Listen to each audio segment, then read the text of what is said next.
रवि किशन जी का बड़ा बेटा शहर में नौकरी करता था और अपने बीवी बच्चों के साथ शहर में ही रहता था। उनके दो बेटे थे।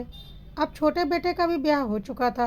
वह अपने माँ बाप के साथ गांव में ही रहता था और अपने पिताजी की दुकान संभालता था। छोटा बेटा भी पढ़ने में काफ़ी होशियार था।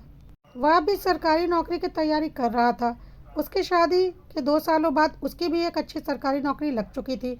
अब उसे ज्वाइन करना था, लेकिन उसके पिताजी का कहना था कि एक बेटा तो पहले से ही शहर में रहता है, तू क्यों यहाँ से सब कुछ छोड़कर शहर जाना चाहता है। यहाँ इतनी ज़मीन जायदाद है, इतना बड़ा घर है, क्यों फालतू में यह सब कुछ छोड़कर शहर जाना चाहता है। आखिर इसे तुझे ही तो देखना है। तेरा भैया तो पहले ही शहर जा चुका है। लेकिन छोटे बेटे ने बोला, पिताजी, मुश्किल से तो नौकरी मिलती है, मुझे इतनी अच्छी पोस्ट पर नौकरी मिली है।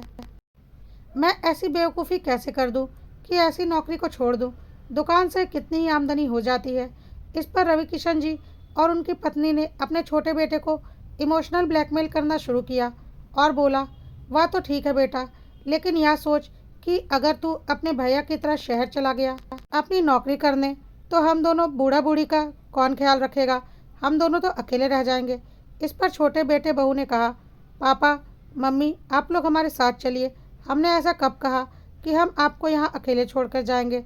घर पर ताला लगाइए, दुकान पर ताला लगाइए और हमारे साथ चलिए। ऐसी क्या दिक्कत है। इस पर रवि किशन जी ने कहा, नहीं, हम तुम्हारे साथ अपने घर संपत्ति छोड़कर बिल्कुल नहीं जा सकते। क्या बकवास कर रहे हो तुम दोनों। यहाँ लाखों की ज़मीन जायदाद है, मेरी अपनी दुकान है, मेरे हाथ पैर सलामत हैं। मैं अपने बेटे पर आश्रित होकर अपने हाथ पैर नहीं कटवा सकता। तो ठीक है पिताजी, फिर अभी तो आप और माँ आराम से कुछ साल और गांव में रह सकते हैं।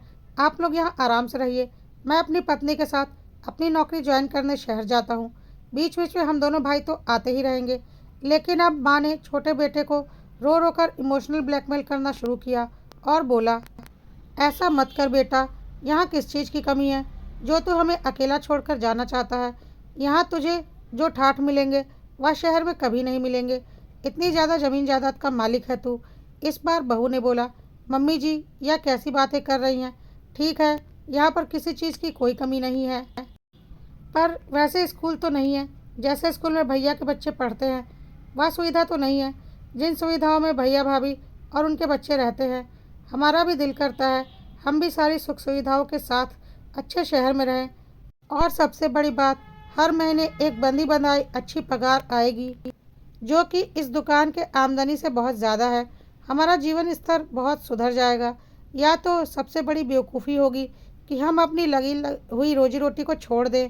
ऐसा हम कभी नहीं करने वाले, चाहे कुछ हो जाए। इस पर सासू माँ ने कहा, क्या बकवास कर रही है। ज़िंदगी भर भी तेरा पति कमाएगा ना, तो गांव की ज़मीन जायदाद की बराबरी नहीं कर पाएगा। एक घर ले ले शहर में, वही बहुत बड़ी बात है। यहाँ जैसे ठाठ वहाँ कभी नहीं मिलने वाले। आखिर यह सब कुछ तुम लोगों का ही तो है, क्यों अपने पैरों पर कुल्हाड़ी मार रहे हो। इस पर छोटे बेटे ने कहा, ठीक है माँ, एक बात बताओ, अगर मैं आपके कहने पर यहाँ रुक जाता हूँ तो और अपनी नौकरी छोड़ देता हूँ, तो क्या यहाँ पर जितनी भी ज़मीन जायदाद और आप लोगों की प्रॉपर्टी है, वह सब कुछ आप मेरे नाम पर कर दोगे। इस पर पिताजी ने कहा, कैसी बकवास बातें कर रहा है।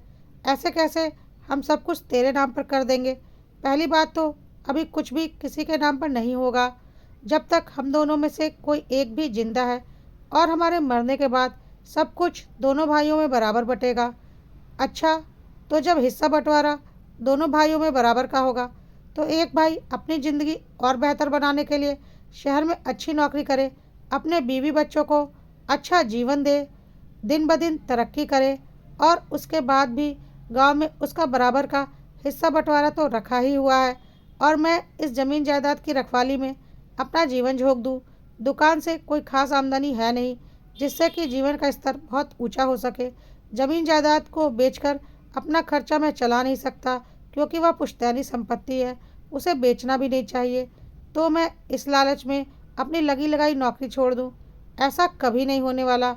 मैंने इस नौकरी को पाने के लिए बहुत मेहनत की है, और मैं इसे हर हाल में ज्वाइन करूँगा। आप लोगों को मेरे साथ चलना है तो चलिए।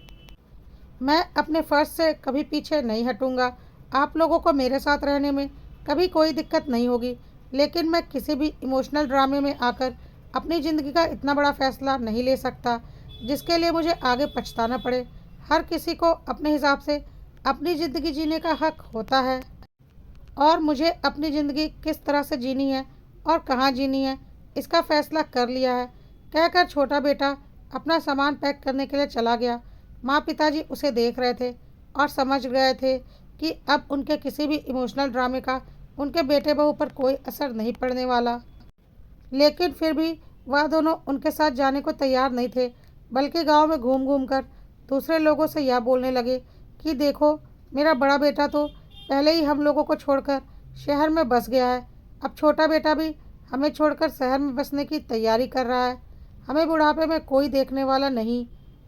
दूसरे लोग भी तरह तरह की बातें बना रहे थे, लेकिन छोटा बेटा अपनी बातों पर अडिग था, क्योंकि उसे पता था उसका फैसला सही है और अपने जीवन का फैसला करने का उसे पूरा हक है।